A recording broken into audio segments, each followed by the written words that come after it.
Lafayette 1837 steam locomotive replica. I don't know what that singing noise or whistling is.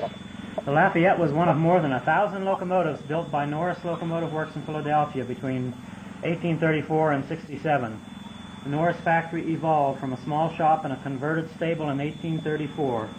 Under direction of Richard Norris, the firm prospered to become the largest producer of locomotives in the United States during the mid-1850s. The Lafayette and Allegheny Portage Railroad played a major role in our nation's western expansion. The Lafayette carried many pioneer families and their possessions westward across the mountains to a new life on the frontier. The remarkable performances of the Lafayette and similar engines was credited to several factors: high boiler pressure, approximately 50 pounds per square inch, improved performance without increasing size of complexity of the engine, and so on.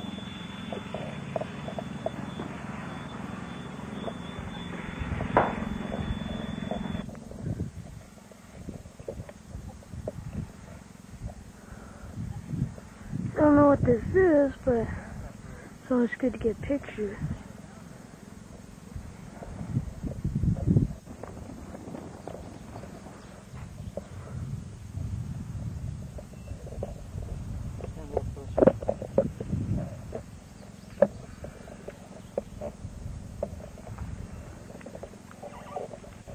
This was the view of those wagons.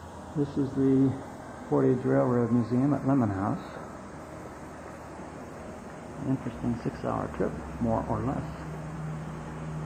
Johnstown. When construction began on the Portage, Johnstown was already established as a popular post town because it was situated between two wagon roads, the Huntington-Cambrian Indiana Turnpike and the Pennsylvania Road. It had 500 people, 60 dwellings, 6 stores, 7 taverns, a mill, and a forge.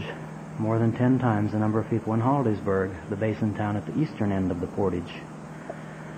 Each day during the 1840s, as many as 35 section boats passed through the Johnstown Canal Basin and Waylock.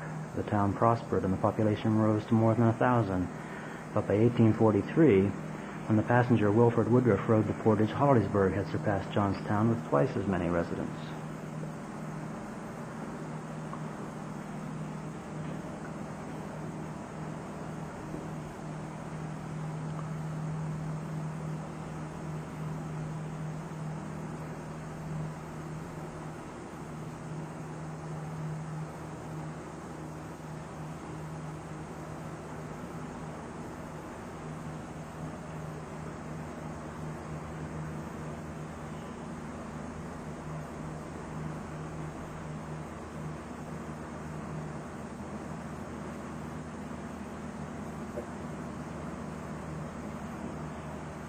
And there's the Skew Arch Bridge.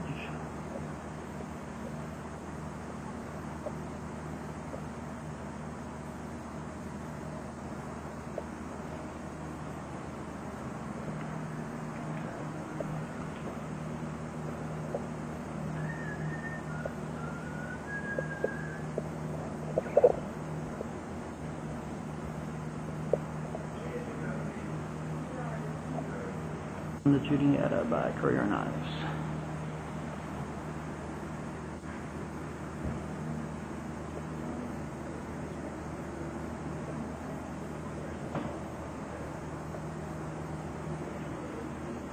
And there's a packet boat.